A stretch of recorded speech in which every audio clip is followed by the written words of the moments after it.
Hello everybody, and thank you for sharing your time with me. I'm sending this message through various different channels to reach my dear Russian friends and the Russian soldiers serving in Ukraine. I'm speaking to you today because there are things that are going on in the world that are being kept from you, terrible things that you should know about. But before I talk about the harsh realities, let me just tell you about the Russian who became my hero. In 1961, when I was 14 years old, a very good friend of mine invited me to come to Vienna and to watch the World Weightlifting Championships. I was in the audience when Yuri Petrovich Vlasov won the World Championship title, becoming the first human being to lift 200 kilograms over his head. And somehow a friend of mine got me backstage. All of a sudden there I was, a 14-year-old boy, standing in front of the strongest man in the world. I couldn't believe it. He reached out to shake my hand. I still had a boy's hand. He had this powerful man's hand that swallowed mine. But he was kind, and he smiled at me. I would never forget that day. Never. I went home and I put his photo above my bed to inspire me when I started lifting weights. My father told me to take down that picture and to find a German or an Austrian hero. He got really angry, and we argued back and forth. He didn't like Russians because of his experience in the Second World War. You see, he was injured at Leningrad, where the Nazi army that he was part of did vicious harm to the great city and to its brave people. But I did not take the photograph down, no, because it didn't matter to me what flag Yuri Vlasov carried. My connections to Russia didn't stop there, by the way. Oh, it actually deepened when I traveled there with bodybuilding and for my movies and met all my Russian fans. And on one of those trips, I remember, I met Yuri Vlasov once again. It was in Moscow during the filming of Red Heat, which was the first American movie allowed to film in Red Square.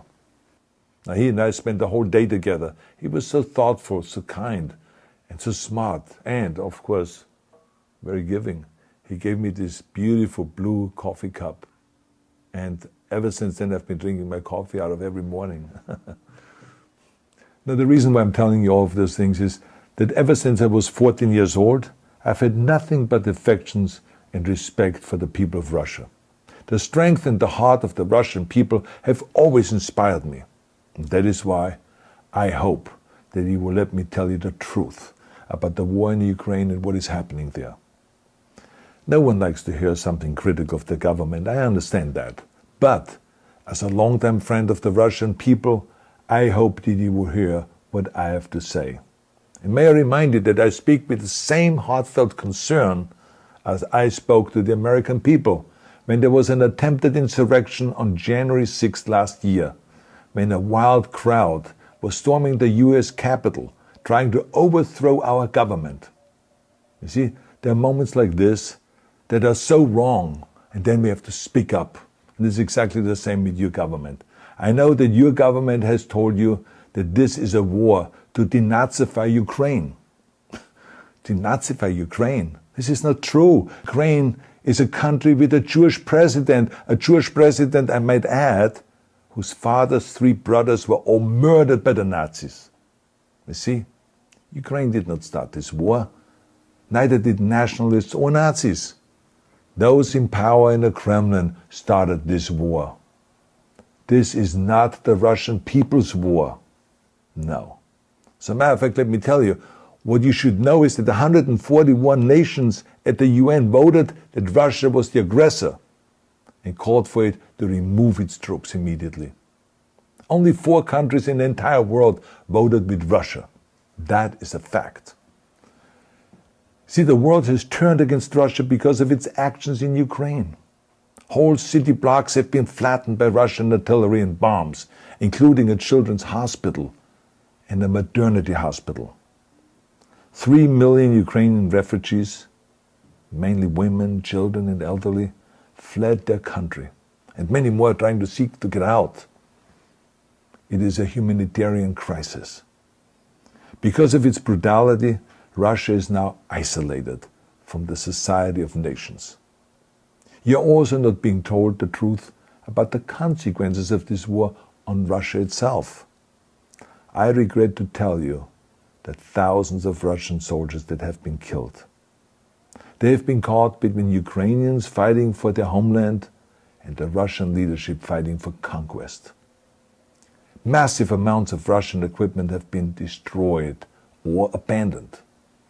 The destruction that Russian bombs are raining down upon innocent civilians has so outraged the world that the strongest global economic sanctions ever taken have been imposed on your country. Those who don't deserve it on both sides of the war will suffer. The Russian government has lied not only to the citizens, but to its soldiers. Some of the soldiers were told they were going to fight Nazis. Some were told that the Ukrainian people would greet them like heroes. And some were told that they were simply going on exercise. They didn't even know that they were going into war. And some were told that they were there to protect ethnic Russians in Ukraine. None of this is true. The fact is that Russian soldiers have faced fierce resistance from the Ukrainians who want to protect their families and their country. When I see babies being pulled out of ruins, I think that I'm watching a documentary about the horrors of the Second World War, not the news of the day. Now let me tell you, when my father arrived in Leningrad, he was all pumped up on the lies of his government. And when he left Leningrad, he was broken, physically and mentally. He lived the rest of his life in pain. Pain from a broken back, pain from the shrapnel that always reminded him of these terrible years, and pain from the guilt that he felt. To the Russian soldiers listening to this broadcast, you already know much of the truth that I've been speaking. You have seen it with your own eyes. I don't want you to be broken like my father. This is not the war to defend Russia that your grandfathers or your great-grandfathers fought. This is an illegal war.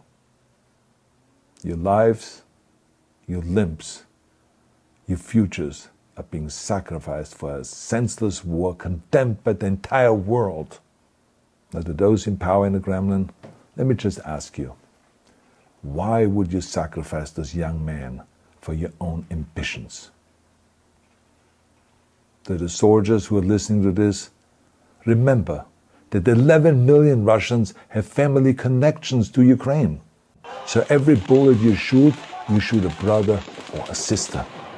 Every bomb or every shell that falls is falling not on an enemy, but on a school, or a hospital, or a home. I know that the Russian people are not aware of such things are happening. So I urge the Russian people and the Russian soldiers in Ukraine to understand the propaganda and the disinformation that you are being told. I ask you to help me spread the truth.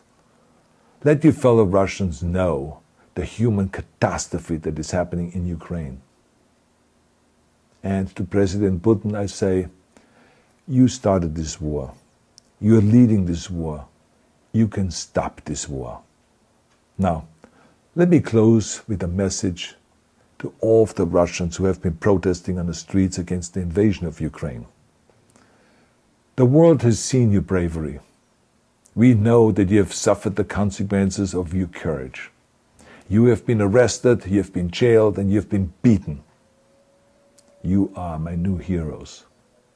You have the strength of Yuri Petrovich Vlasov.